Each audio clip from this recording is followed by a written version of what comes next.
All right, all right, all right. Welcome to this episode of Warrior Week Parables from the Pit. My guest here is Drew. Drew, welcome to the show. Hello, Coach Sam. It's Memorial Day, my friend, and you have traveled a long way to be here with only myself, as there's no one into the office today, as everybody is down for Memorial Day, enjoying their day at the beach. But we are here on the podcast and ready to roll. And I'm excited to be here. Beautiful. Great commitment. Gentlemen, sit down, relax, and enjoy this amazing show from Parables from the Pit. Because there is a story that there was 1, 2, 3, maybe 4, maybe 5 other men that were worth it. And the rest of us were to praise their journey. Praise your own journey. Praise him. Put no one in between. Find that man tonight. I want to live. I demand to live. I demand to live. I demand to live. And we are back. We are back with Drew. Drew, welcome to the show, bro. Warrior Week 52. Yes. Talk to me. When did your journey started with Warrior, man? Man, Warrior started for me back in March of 2016.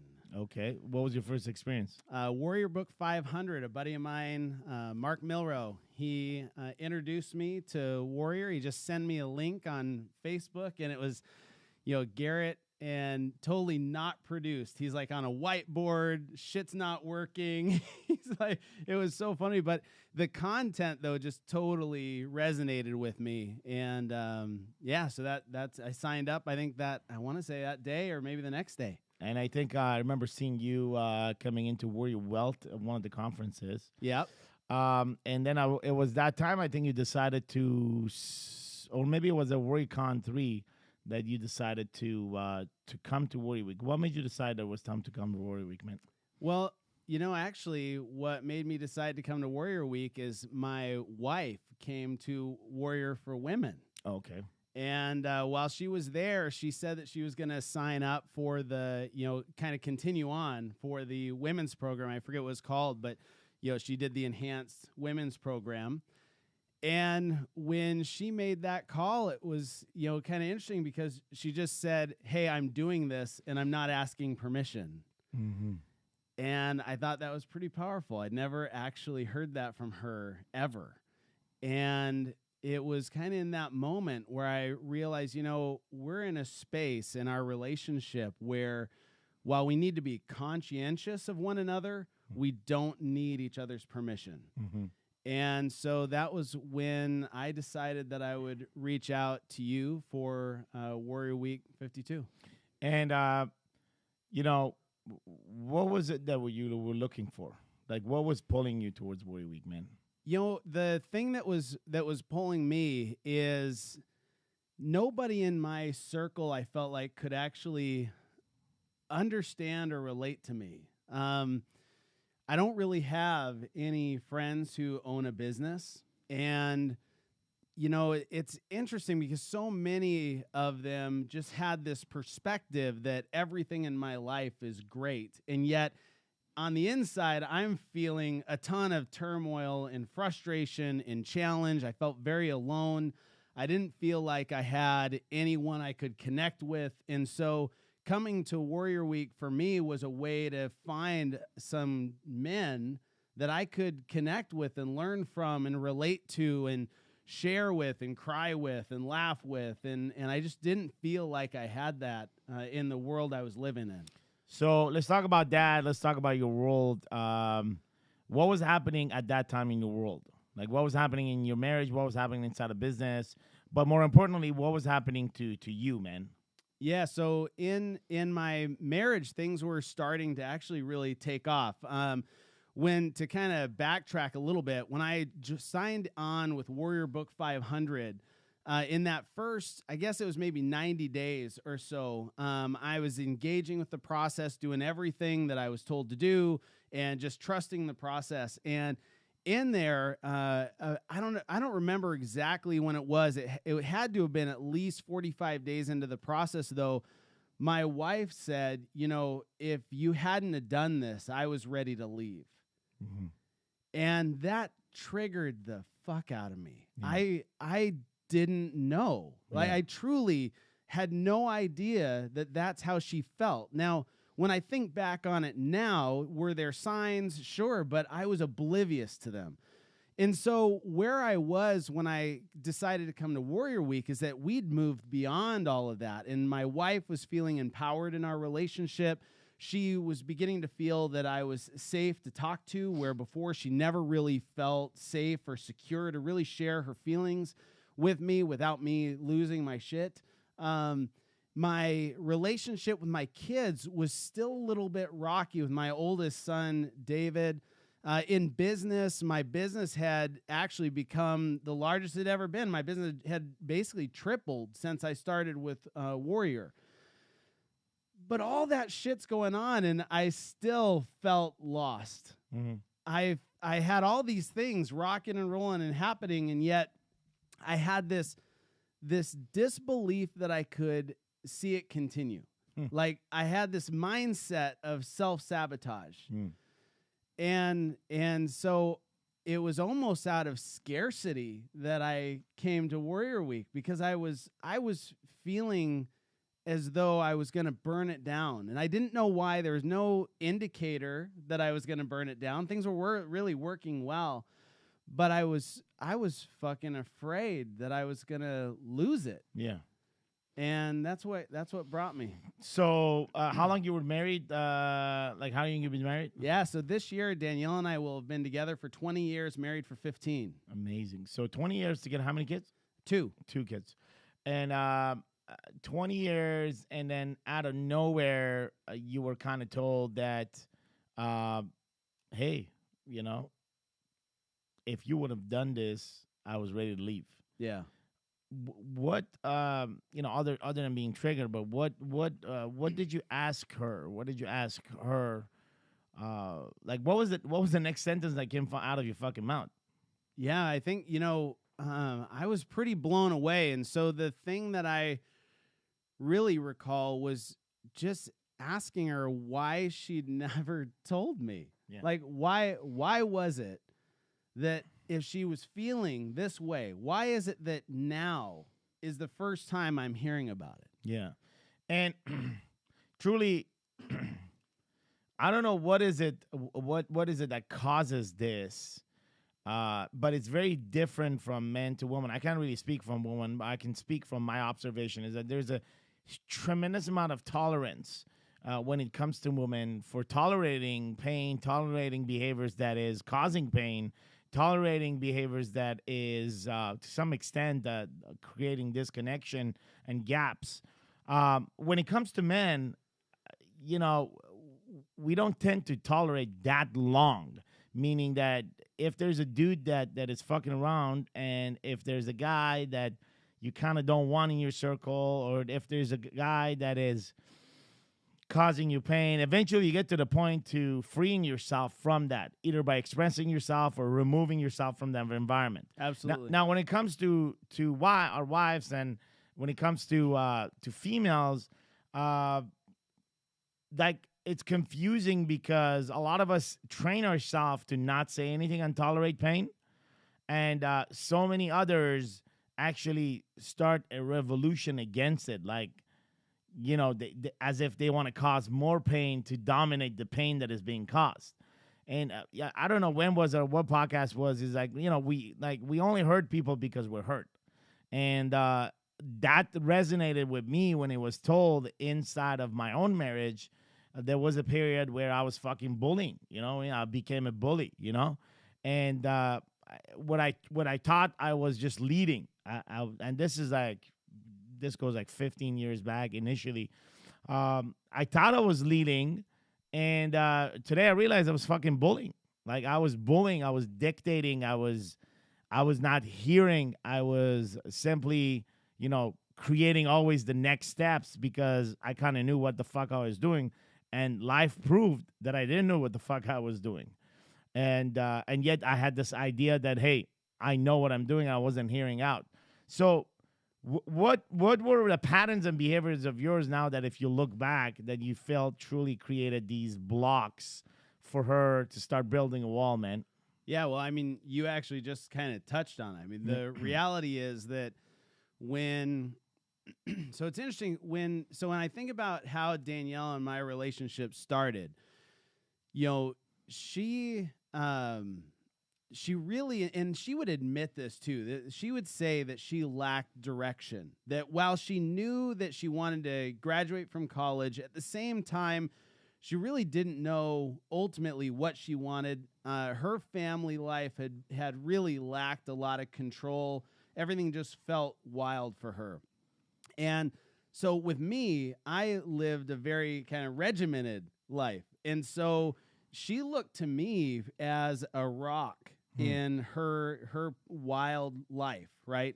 And she looked to me to lead. And so what I think became a problem was that as she became more comfortable in herself, I never pulled back from that leadership and really that dictatorship. I mean, you could say, she would say, without a doubt, she would say that I was controlling. Yes. Right. And she's probably right. And it was just out of this mindset that I just kept thinking that she needs me to lead. Right. Right. Not that she wants me to lead, and she did, but not in that way. I mean, I was leading in a way that was, really out of complete disregard for what she wanted. Yeah. Dude, I can totally relate to that, because one of my main pattern was, with my wife was that, I'm in charge of the security of the fucking house, meaning that, sometimes you don't think everything through, but I think everything through. I go one step ahead and beyond. And so, I'm always going to have an eye on you. And it was controlling. It wasn't possessive, because I knew, like, back in the days when I was a teenager, I was told I was possessive as a boyfriend type of thing, right? And I didn't know what the fuck that meant all the way till when I got married. And because I've got hurt in multiple relationship, as boyfriend, girlfriends, relationship of a year and two, and I went through a cycle of being dumped 3 times in three relationships that lasted 2 years. And the outcome of all those were you were possessive. And so I didn't quite understand until when I met my wife. And when I met my wife, I said, like, okay, I'm not going to do these things that I did, so possessive things, because when I would do those, I would actually lose what I had. So I'm not going to do that. Actually, I remember I've changed. I think that was the first time where I felt change, because I didn't operate the way I was operating. But one of the things that kept me inside of my, I guess it's part of my character, my whatever, is just that this aspects of controlling, right? And controlling, not just to say that I'm dictating, but controlling with a good purpose, right? With a good heart. And I always, in our relationship, labeled it as security. Like, I don't think this should happen, or I don't think this place should be, someplace that we should go. I don't think you should go here. I don't think we should go here. No, that's not going to happen. And the reason behind it for many years was that, security, I have to protect. And today I look back at 43, I'm like, protect what, man? Like, who the fuck am I to protect another human being that is equal to me, as intelligent, as smart, if not more than I am? Because I can definitely not understand, the power of woman, because I can understand the power of man, but I truly cannot comprehend the power of a woman.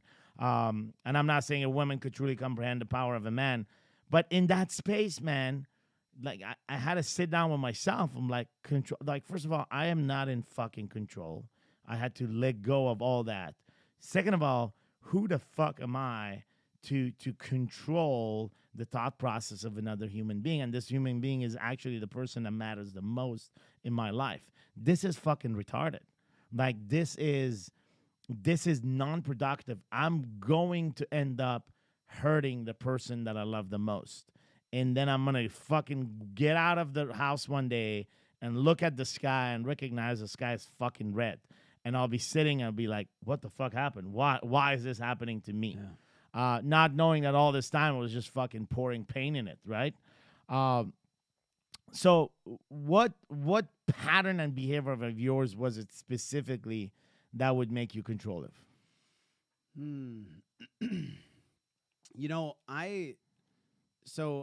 Unlike you, Yeah. for me, I just truly believed I was right. Yeah. And that she was wrong.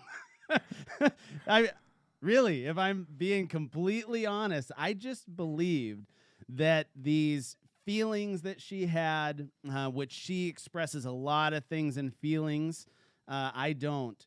And so for me, I'd hear that and it was, that's wrong. Okay. I'm right, you're wrong, and this is why. And then the other thing is that I could always explain, right, why my perspective on something. Yes. And to this day, she really struggles to verbalize where she's at.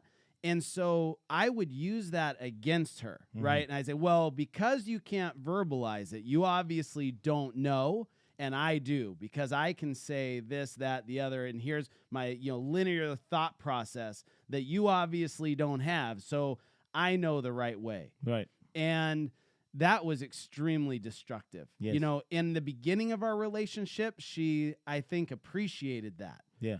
However, as she became more comfortable in herself and she and our relationship went to new levels and we got married and all of a sudden I think that there was this moment for her where she's like, hold on, this fucker doesn't know what the hell he's talking about. But he acts like he does. And when shit goes wrong, he blames me, but he's the one that made all the decisions. Right. And that I think was probably some of the biggest challenges for her is that, one, I didn't value her opinion on things. I didn't value her methodology of how she came about, believing what she believed. I didn't value the fact that she just couldn't verbalize it and that I needed to just trust her gut instinct. Yeah. And ultimately, I just really didn't value her as a person, right? And I think that as I think back on it, like in my mind, that wasn't where I was coming from. But all of my actions absolutely support that thought process that she went through. And now looking back on it today, I can see that. And I try to be very aware of it now. And, before coming here, I asked her, I said, I'm going to go do this podcast. And so I'm just curious, what are your feelings now that, I've been doing Warrior for over 2 years. I've not been 100% on all the time, but I've pretty much been living, the Warrior's way. And so I asked her, what do you feel? And at this point, what I thought was great is that she said, you're safe to talk to. Yes. And I feel like I can open up to you, I can share with you, and that's pretty meaningful to me. Yeah, that's a full 180 from where we were 2 years ago. That's a huge thing too, because I would, until this day, bro, I would go to a place where my patient is it's not there. And I go in a place where the dude comes out and the sequencer and the logical guy and the fucking, the legal attorney of arguments sticks out and it starts putting all the pieces of logic together and saying, this is why this matters or this is why you're fucking wrong, to your point. And, we get to play the fuck game, which is I'm wrong, or you're right, I'm wrong, you're right, I'm wrong. And at the end of the day, fuck ourselves in that process because there's no one going anywhere. But till this day, there are times, man, where, when that patient is just immediately gets burned. And in that space, I feel that I violate her space. In a space of, when I mean violating her space, I mean space of freedom, space of thinking, space of creation and imagination. and it could easily get overwritten by an aggressive fucking comment or a gesture Yeah. in myself, right? So, and it's great that we're talking about this, because ultimately this is shit that dudes don't talk about, like, to this level. I mean, when you start putting our patterns and behaviors under microscope, number one, you're gonna realize that, hey man, no one's arrived anywhere. Like, if there hasn't been any fucking perfect husband that's sitting on this fucking chair, and my guess is there won't be anybody fucking sitting on this particular chair. There may be some perfect husbands out there, but they're sitting on different chairs than the Warriors Way fucking chair. Because the reality is that it's a struggle, right? It's a struggle because no one has arrived. There's always a greater version of you as a husband, because we continuously question our patterns and behaviors. And that's what we're trained on. So when you say you've been living the Warriors Way for two years, and I've been living this for ever since I've joined Warrior, is truly we are conditioned to question better questions and go after bigger problems. Am I acting the same way that I'm acting 6 years ago? Fuck no.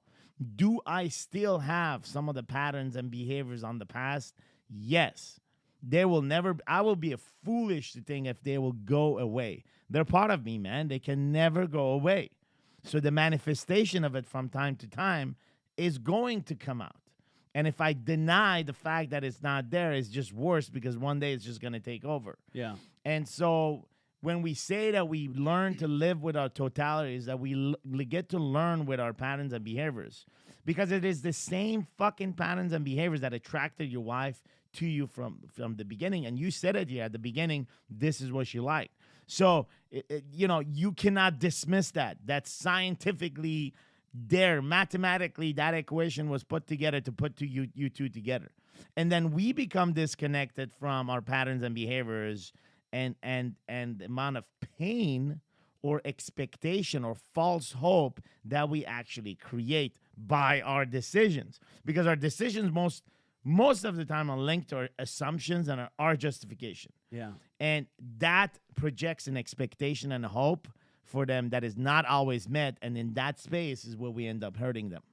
And I had to learn this daily. And I continue to learn this daily because I continue to fuck up inside of that space. But I course correct. And I'm able to see that, okay, yeah, maybe in this situation, I should have communicated this way. And I judge myself. I get it. But at the end of the day, I arrive at a path that makes things better. And that path is given by no one by me, right? Because I question it. And we do that through a process that we call the stack. Yep. You're familiar with that, is questioning our triggers and things that we fucked up on or other people or that we blame other people for. So how has that process has helped you with your mindset and thinking and structuring your alpha, right? That keeps bouncing back from old pattern behaviors and new ones that are actually what you want. Yeah, well, I think that, not I think. One of the stacks I did, I was so pissed off at my wife because I felt as though she was just, I don't know, the term I'd use is maybe flighty, that she was non-committal on like anything, right? And so I'm doing a stack and I'm pissed off. I am, putting everything out there. And then it comes to walking the block, right? And it's like, what's your trigger? And then now I have to start turning that trigger around onto me.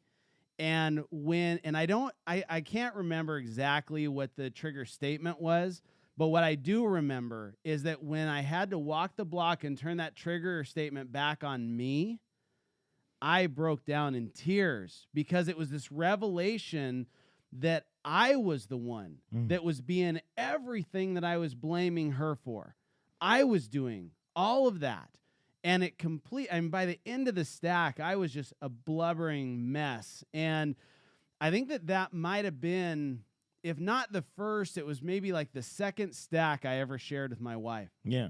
And I remember I had to cancel my appointments for the day because, when I sat down, as soon as I did that stack, I brought her in and I read it to her, and I was just in tears. Yes. And that stack, I believe, was pivotal in my relationship with my wife because it brought an awakening to realize the power that she has in how long I had been pushing it away.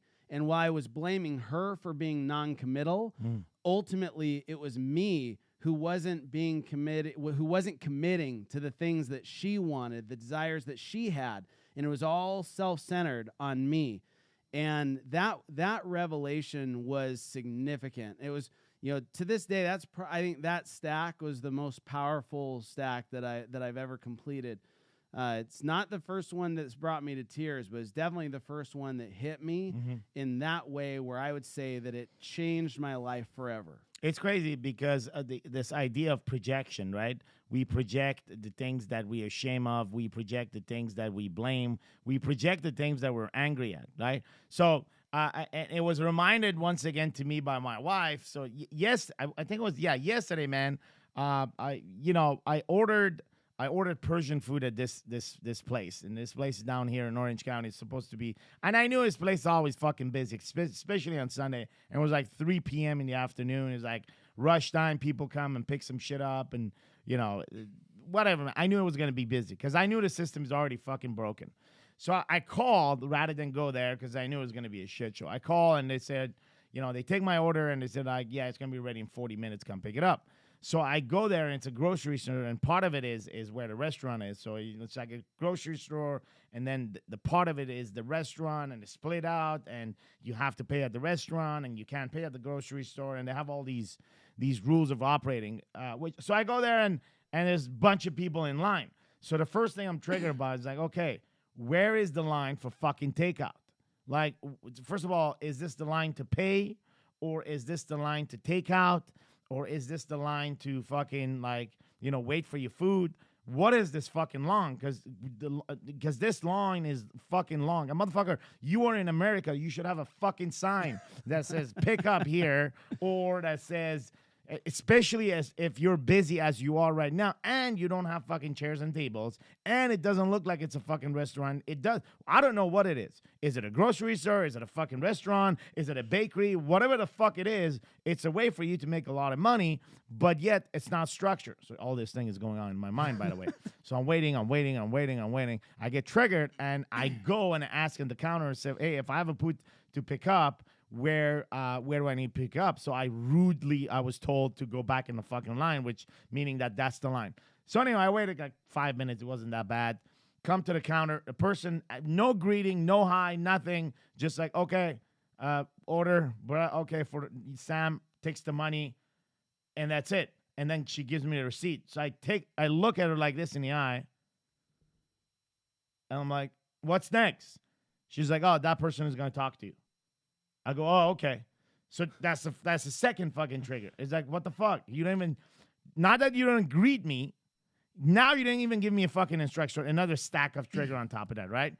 So this dude comes in, an older guy with a mustache rolled up in the corner, and he's kind of getting my order. Says, Sam, I said, yes. So he's looking at the order, and he's taking his time. And while there's a fucking argument going on between the staff and the Spanish dudes in the back that are cooking, like all that is happening behind the scene. There's a huge line, and there's an old lady complaining. There's a dude dealing with that. And again, you're standing there not knowing where the fuck you are. Are you in a grocery store? Is this a bakery? Like, what the fuck is happening around me? So, dude, I'm standing there, and the guy kind of opens my to-go meal, right? So they have it all like attached so the heat doesn't go out. They have it attached with foil.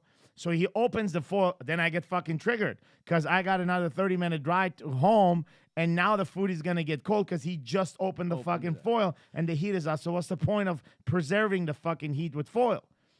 Which he should get because I know, right? He works there. He's an expert. So then he's like, okay, this and this and this. Like, I don't need you to fucking verify my shit. You got to get it wrong anyway. I know you're going to get it wrong so many times. You got to fucking, so don't fucking verify. I'll take my fucking chances.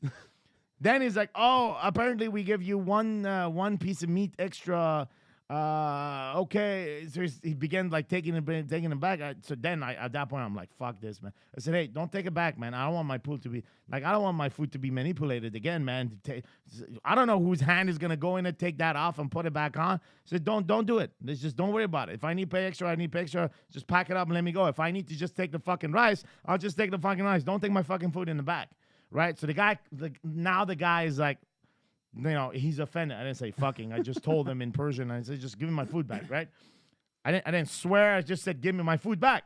So the guy is putting it all in the bag and getting it ready. And so I take the stuff and try to help him put him in the bag. He refuses to get my help. I'm like, okay, whatever. This other guy comes in. I said, hello, whatever. And before I leave, the guy had to actually create a fucking problem by saying, they don't come here for their food. They come here to fight. He said that. Oh, no. And dude, everything was done, right? So then I lost my shit. I'm like, I'm not fighting. I'm not complaining. Your system is broken. And I went through everything that I explained to you here. Yeah. From the time that you come, there's no greeting, there's no sign. I've been waiting 40 minutes, 20 minutes in the store and 40 minutes before. So it's a 60 minutes to have something picked up. Your system is broken. And then you're putting your hands in my food. You're taking away the heat. And then you want to go in the back, have some other dude put his hand in it. Man, I'm not frustrated. Your system is broken. Your system creates frustration. Right? So obviously I put him in the corner with some of the logic here. We're talking about the sequence. He doesn't talk because if he knows that he talks after that, like I'm ready to talk back at that point. Yeah. Because I'm not swearing at this point. I'm just logically saying your system is broken, which was true. I was just speaking the truth. So anyway, I pack my shit. I go and I had to buy some other stuff. And then while you have your food, because you're buying other stuff, now you have to go and pay it at some other cash because that's the grocery. So I wait another 10 minutes for the grocery line. I pay for my stuff. The dude is like, hey, how's it in the back? Like he just randomly. I said, bro, like it's worse than the fucking Vietnam War. I don't know, Iraq, Iran, whatever. Kuwait, fucking 9/11, whatever. If you're there, somebody's getting hurt, man. That's for sure. So he starts laughing. He goes, yeah, man, they're trying to like push us back there and try to work there. Nobody wants to go there. I go anyway. I go back in the car and I tell the story to my wife, right? And I'm telling it this time in a funny way because I kind of want to. I'm triggered as fuck right now, man, like in the car, but I'm trying to reframe myself and make this situation funny because the kids are in the car and I don't want to fucking, talk about this guy. And my wife said something interesting and she said, you know what it is? It's just, it's just they're projecting their shame on you. And it was so true because here's the current reality. A lot of these guys, they're immigrants from other countries. Where in their country, they were like engineers. They had a status or a significance, right? So now they're back and working behind a grocery store, and it's like there's an assault on their status.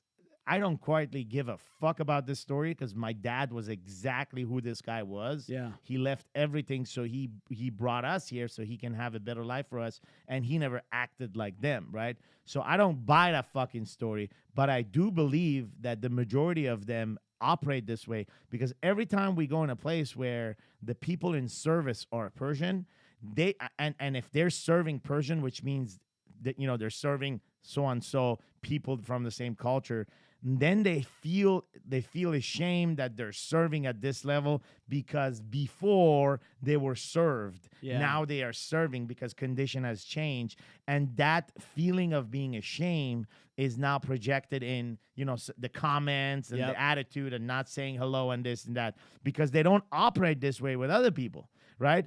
But because of this comparison that takes in their mind, it's like, hey, we used to be equal. I used to be served. Now I'm serving this. So they project that, and I've seen it over and over and over for years, and I couldn't figure this shit out, Drew. Like, I couldn't figure out why these motherfuckers, the people that are in service, dude, you should be fucking happy, man, that you're working. I work too. Like, I fucking flip burgers. I did all that shit, bro. I have zero. Like, that's why, bro, when I go somewhere and somebody's, like, cleaning a bathroom, it's like, bro, I did that shit. Like, you're not cleaning it properly, and don't fucking complain. I've done it. I've done all the works. I washed dishes, cleaned bathroom. I cooked. I, passed newspapers. Man, you washed cars, cut grass. So I've done the labors. You know what I mean? Yep. So, and I've appreciated that I had a job because that would actually pay me. And if it wasn't with that, I wouldn't even, like, I was happy for what I was doing because it was, in that time, it was providing me what I needed. Yep. You understand what I'm saying? Absolutely. And so I was always grateful inside of that. And when I run into someone that's super frustrated, it's always a fuck off from me with love, saying, bro, fuck off. Appreciate what you're doing because, at least you're doing something, right? Yep. And I have nothing to do with the fact that you're doing what you're doing right now. And maybe what you're doing right now is exactly where you need to be. And stop fucking fighting it. Because that's what I did. When I was doing what I was doing, I was exactly where I was. I didn't fight it. Did I want more? Yes. But I didn't fight where I was. And because of that, I allowed the flow to continue. I didn't fuck with the flow. So coming back to this is this projection that you're talking about.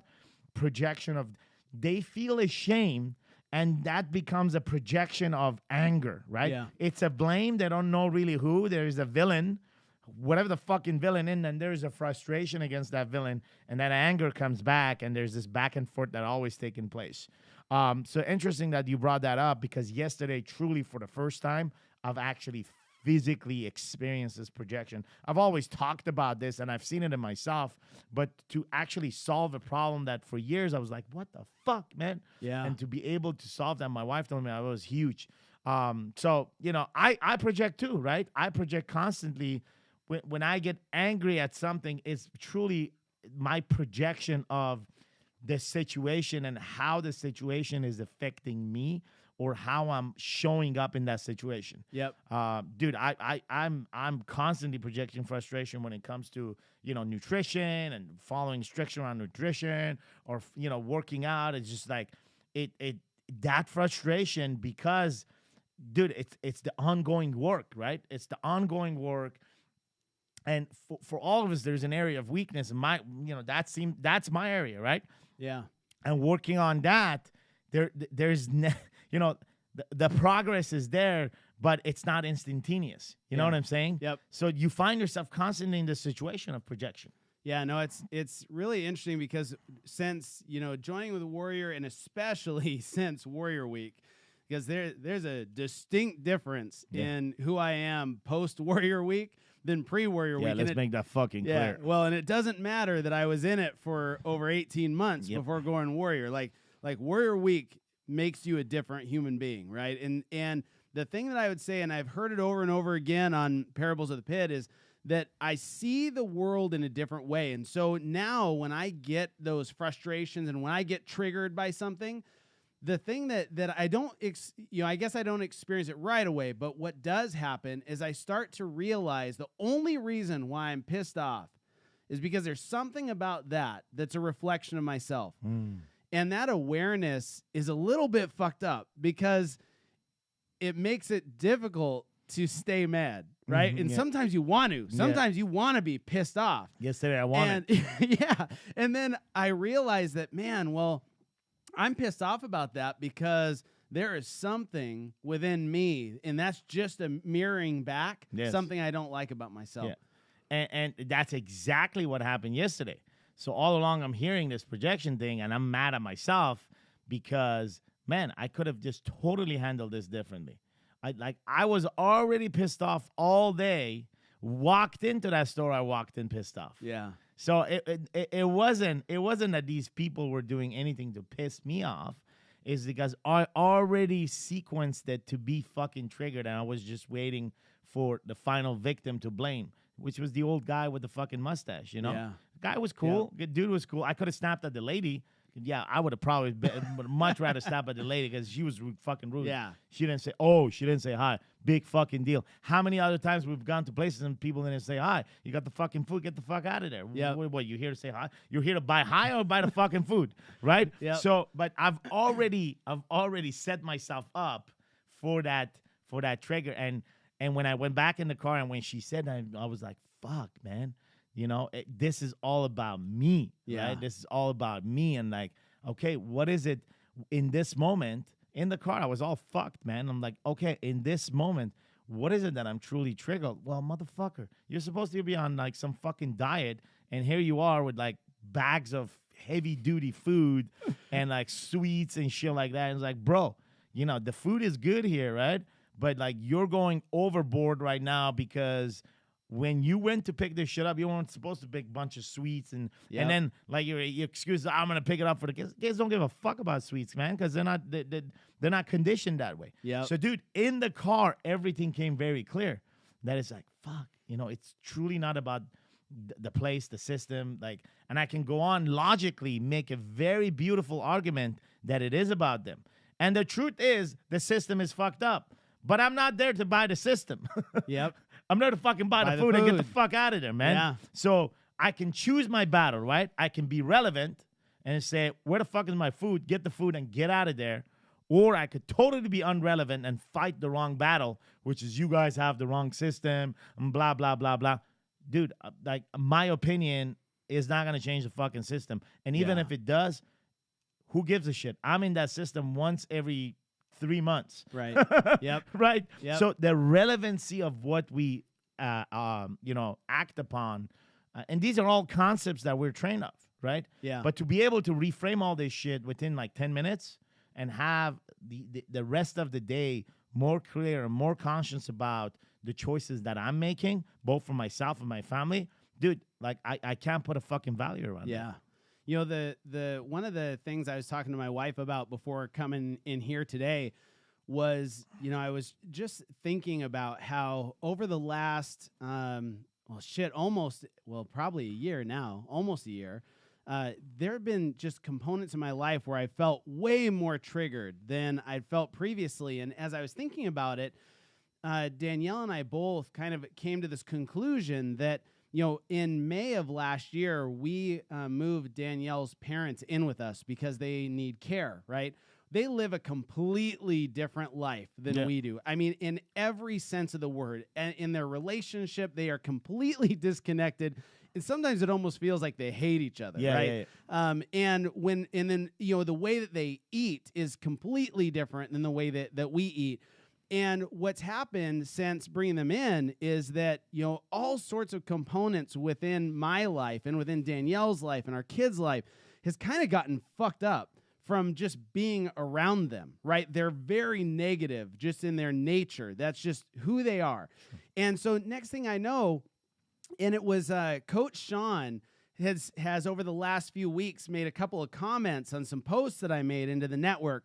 And the first one started with "Stop being a fucking victim," and that hit me a little bit. And then the second one was along the same lines, and it just all of a sudden hit me that I am looking at all these things of being with them, and they are basically, all this shit that triggers me is really just the things that they do that are an expression of something that I do that I don't like. So my mother-in-law has an incredible sweet tooth, is constantly bringing candies and snacks and all sorts of just absolute shit food that we would never allow in our house before. Yes. She's bringing it into the house.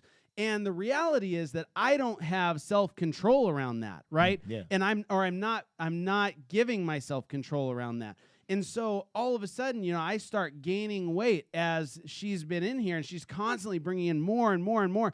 And so the trigger point is that I'm all pissed off at her for buying all this shit, when the reality is no one said I had to eat it. Yes. But I do, and so I'm pissed off at myself. I'm pissed off at Danielle's dad because he just doesn't do anything around the house at all to help. Like, he'll do stuff outside, but he won't help with dishes. He won't help. That's a woman's job. That's his philosophy. He truly believes that. And, but I look and I think that it triggers me so much because there's parts of me where I feel guilty that maybe I'm not doing enough and that I'm putting all of it on my wife. And so I find myself. Or maybe part of you that it says, like, fuck, I shouldn't be fucking washing dishes. Yeah. That part too. Like, maybe the dude is right. Maybe the dude is old. I want to be old school too. Yeah. Fucking wash the goddamn fucking dishes, woman. But yeah, you're right. Yeah, all that stuff. And so it's interesting because Danielle and I both have felt a tremendous amount of stress since living with them. Yes, yes. And it's not just in the fact of having to cook for them. And we did that. We elected that. So it's not just, those components that we elected. It's actually the dynamics that they bring into the house and how much of a reflection they are of the things that we don't like about ourselves. Yes. And that's created a tremendous amount of stress and pressure on us. And we're trying to figure out how to even just level through that and normalize it, and then begin to try to, acknowledge it and turn it into something that gives us power instead of something that we just feel victim to. But just to hear you out, it's beautiful that at least it's teamwork, right? Yeah, it's a teamwork on absolutely. this, and that's the beauty, right? Most often we would end up alone trying to solve two problems. One, our wife's problem. Two, the problem of the situation. In this case, the in-laws or some other situation. But the progress here, bro, is that you're solving the problem too, and that's why she's feeling more safe to come to you, right? Yeah. Because she doesn't. She sees less failure on her ideas getting executed about something versus your sequence that was always right. Yeah. So it's just great to see the loop coming back. I want to talk about the fucking shovel. Yes. Yes. Like, what the fuck, bro? We're gonna talk about the fucking shovel. Okay. So, why don't you tell us the story? So it must have been, I think it was May, actually a year ago. Yeah, a year ago now. It was May of last year. I was on a call. I don't even remember what the fuck it was. I was on a call, though, webinar, and I got called into the boardroom, I think is what it was. It was a boardroom call, so there were maybe 5 brothers there, and we each had to identify an issue that was bugging us in that moment. And I commented on, the struggle of losing weight. And at the time, let's see, I would have been, so in March, I was 270 pounds. So I'm 5'8". So to kind of give some perspective on that, 5'8", 270 pounds. By May, I'd probably lost about 10 pounds or so. I'd lost some, so I was having progress. And so you're talking to me. And next thing I know, you say, I need you to grab something in my office. You know what it is. And in my office, behind my back, is this chrome-plated shovel from a groundbreaking that I'm on the board for a hospital. It's for the groundbreaking of this new hospital we built. And he says, I want you to grab that shovel. And so I go and I grab the shovel. And it was basically like, you are going to dig your way out of this. And you had me write down some targets on there with the idea that I was going to bring the shovel to you at WarriorCon 3. Yeah. And so I wasn't going to use that shovel because I like that shovel. However, the numbers are still written on the back of that shovel. Yes. I never wiped them off. Those numbers are still on the back of that fucking shovel. But what I did do is I went and I got another shovel. And it's black, and I put a Warrior logo on it. And, I mean, we tricked it out Warrior style. And you told me to carry that shovel with me every day. Yeah. And I did. That shovel went in my car every day. It came out of my car every night. I would do workouts with the shovel. I mean, I took that fucking token of a shovel with me everywhere. Yeah. And I did. I got down. So December 1st, I weighed in at 199. Fuck yeah, man. Yeah. So pretty excited. And that was the objective, was before WarriorCon 3 was to get down to 199. Yeah. And so I did, and I brought the shovel to WarriorCon 3 and gave it to you. Yeah, on the stage. Yeah. Yeah, that was awesome. So we kept we had it at your Warrior Week, and we have the shovel in each Warrior Week, and there's an evolution around in Warrior Week, and if we get to come to Warrior Week one day, you'll get to find out. But that involves the shovel, and it's pretty emotional, which brings us back to day one into the pit, right? Ultimately, this is parables from the pit. So I want you to go back to day one of Warrior Week, and we fast the shovel evolution, and now we're rolling, and the night is kicking in, and we go into the pit. What did you have to face in the pit? I had to face my mom. My relationship with my mom is actually still a challenging relationship, to say the least. It's a challenging relationship, and that was what I had to face, because what I realized is that I have always sought her approval, but I never really feel like I've done enough for her. she's always seems to be upset with something I've done or haven't done. More often, things I haven't done, and that weighs on me. It still actually weighs on me periodically. But that was what I brought in was that anger that I was feeling towards her. And so, how has that relationship evolved? Well, it's interesting because I guess the way that it has evolved now, because I won't say that it's in a good spot. You know, as a matter of fact, on Mother's Day, or the weekend before Mother's Day, I had just on Saturday, Danielle and I kind of came up with an idea that we would do a brunch for both of our moms at our house. And I was going to tell my mom and suggest that we do this on Sunday, you know, is when I was going to reach out. So the Sunday before Mother's Day. Before I could do it, I get this text from her that, you know, I'm going to go do this on Mother's Day. And, you know, whenever you feel like there's a time where there's not a social obligation, feel free to connect and maybe we can have lunch. Yeah. And that triggered the fuck out of me because I'm like, you know, I just had created these plans. You're retired. I mean, I figure a week's notice is probably okay. Yeah. But you know, it kind of is that back to that moment where it's like, man, it just doesn't seem like I can ever do things quite right, you know?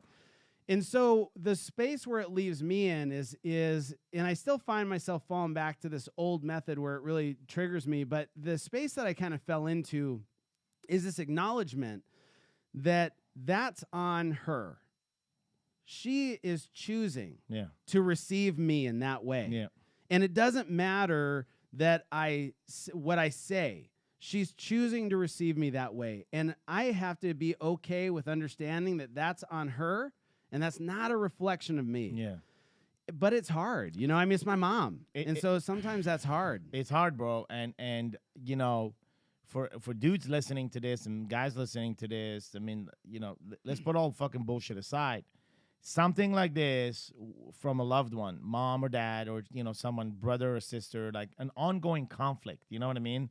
From a very, very close person to you, an ongoing unsolved conflict, like a fog of fucking conflict. It consumes energy.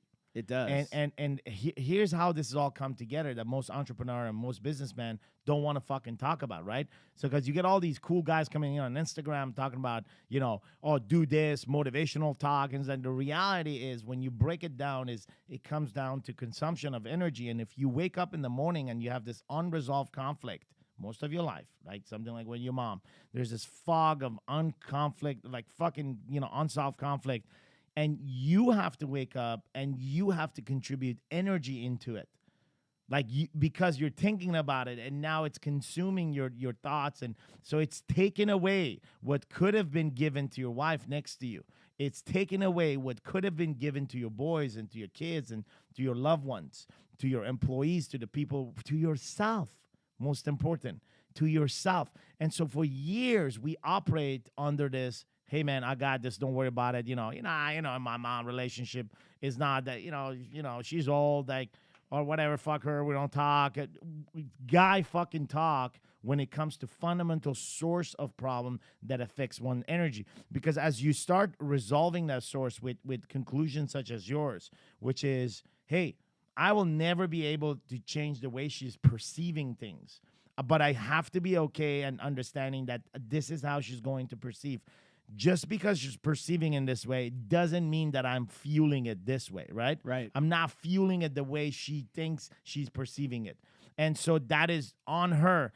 Can I have a relationship with my mom? Yes, but I must have this self-agreement in place or else I'll fuck myself in this process. And so dudes don't understand this because this is not a topic that it needs ongoing attention, because if it needs ongoing attention, you're fucked either way. Because if you start going to a, you know, some kind of therapist talking, dude, you're fucking contributing energy to it. It is energy that is supposed to go to your kids that you're solving on this. And you think that it's going to get you somewhere, but it's not going to get you. And it's a false fucking lift. All it is exactly what you said. is that you have to understand the foundation rules of this. And you make a choice from that place. This person is in your life or not. If she's in your life, then that rule kicks in. Yeah. And no matter how this thing, or there is a conversation that takes place. And most probably a lot of these conversations don't go in the right way, which takes you to a place of complete separation. And that's a solution. Yeah. That's a solution. That's a solution. Separation for a long time in order to arrive at a new conclusion. You can be separated from your loved one for years in order to come back and reapply on the new rules of engagement or not. But the idea of constantly contributing energy to this, bro, this is the common problem between all of us. And so for you, it's your mom, and for me, maybe somebody else, and for my wife, maybe her mom. But the fact that this conflict, it becomes the family's conflict. Your wife is involved now into solutionizing. Yeah. Right. And the kids are involved, and you have to manage the relationship between, how you feel about grandma and how they feel about grandma, because not necessarily they don't necessarily need to feel the same way you feel about mom. You know what I mean? Yep. So all this is energy management. Yeah. Right. And people sit back and say, okay, where all this goes? Well, dude, if there's a device now to calculate all kind of energy that's being spent on when you physically move. Very soon, we're going to have a device that's going to be calculating the cognitive energy and the energy we put into other things and thoughts and the emotions. And looking back, and if you look and said, bro, my brain is fucking fried because for the majority of the day, my logical and emotional, components of my brain were operating. And, fuck, I like for my breathing part to only be taking place once in a while in order for those places to recover. But the idea is, man, sometimes, I'm bringing this up because sometimes something small as, I had to face my mom in the pit, right? So the audience is listening to this doesn't understand the process of fucking Warrior Week. And those that have gone through the process of Warrior Week, you know exactly what I'm talking about. It's like something like that, it is the source of the problem. Everything else is a fucking symptom. You cheated on your wife, you cheated on your, employees, or you stole some money, you did some fucked up shit. All those are symptoms of the source of the fucking problem. And the source of the problem is this unresolved conflict that has been going on for a while. You know what I'm saying? Yeah.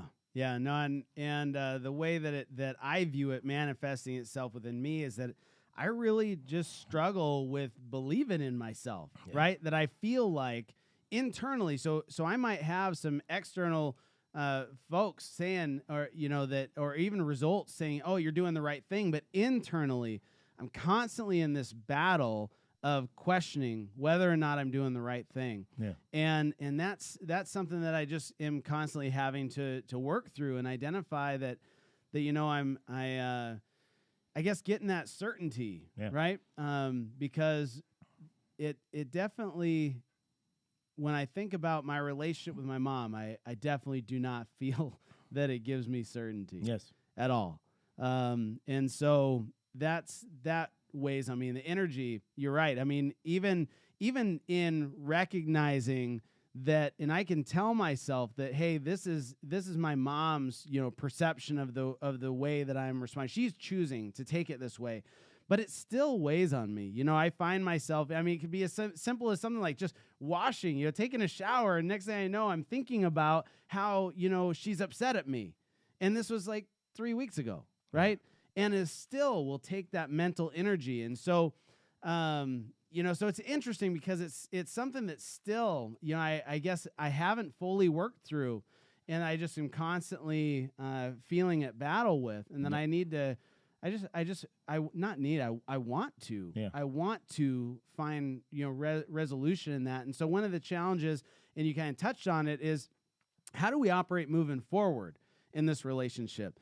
And at this moment, I don't really know. And I think that's why it still kind of comes back on me throughout this is I can say, and I can, logically acknowledge that it's on my mom, right? That how she perceives it is on her. But there's still this emotional part of me that wants connection with my mom, wants mom to feel good about her relationship with me.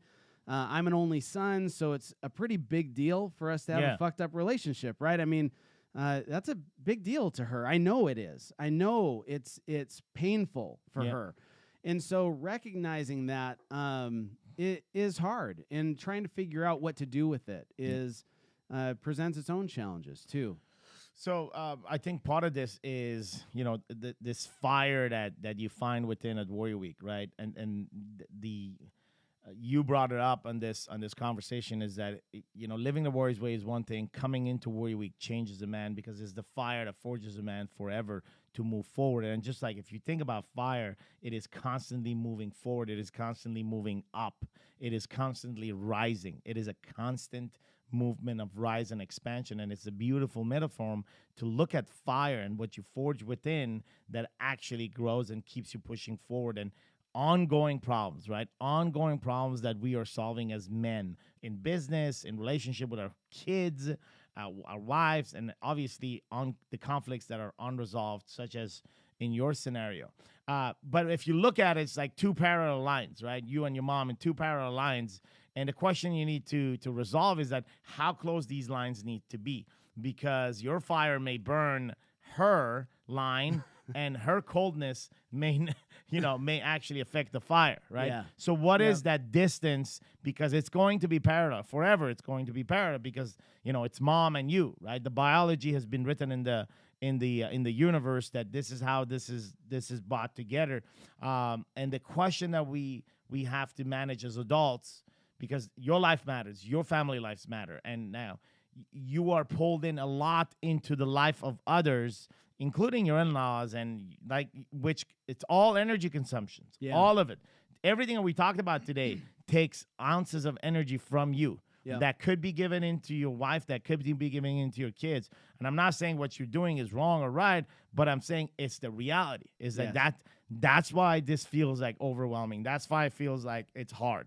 And we have been shut down by the lights right here, and we were going in a fucking pit right there.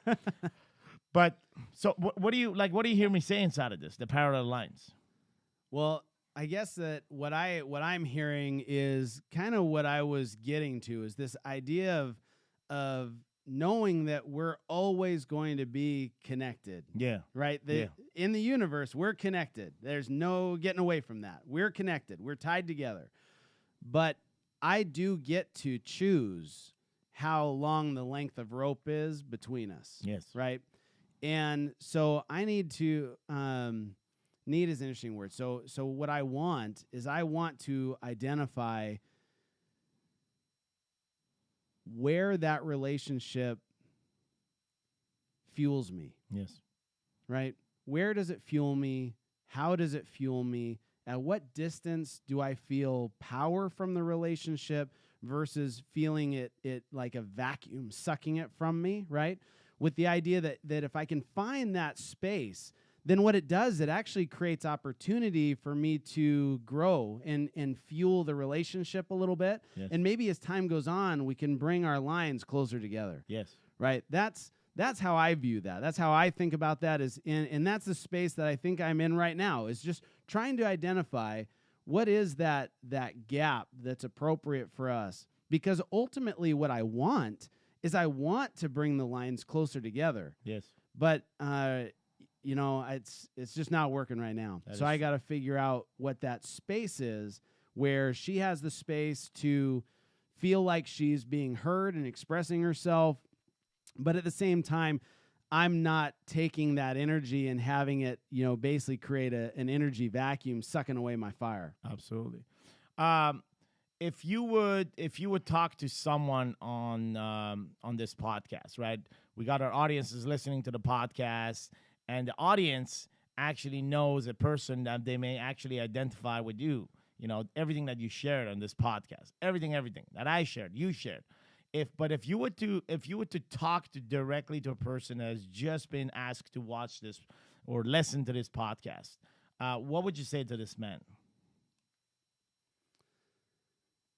Yeah, I think that what I would say is the thing that hits me more and more all the time as I've been engaged with Warrior is that the thing that I think I want from Warrior, and the thing that initially the thing I thought I needed from Warrior is not what I needed.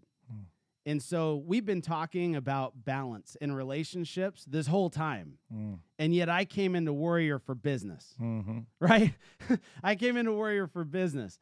And so I think that what I would say to someone is that, you know, where you feel you need help is really probably just the surface. And while I totally get it, and I don't think that you're wrong, that you need help there, the reality is that that's just the easiest place for you to put your finger on, because the real problem is way fucking more painful, and you're scared of it. You're scared to address it. You're scared to actually recognize and acknowledge that there's something much deeper somewhere else in your life that's creating these problems within your business or whatever that issue is, whether it's body or anything else.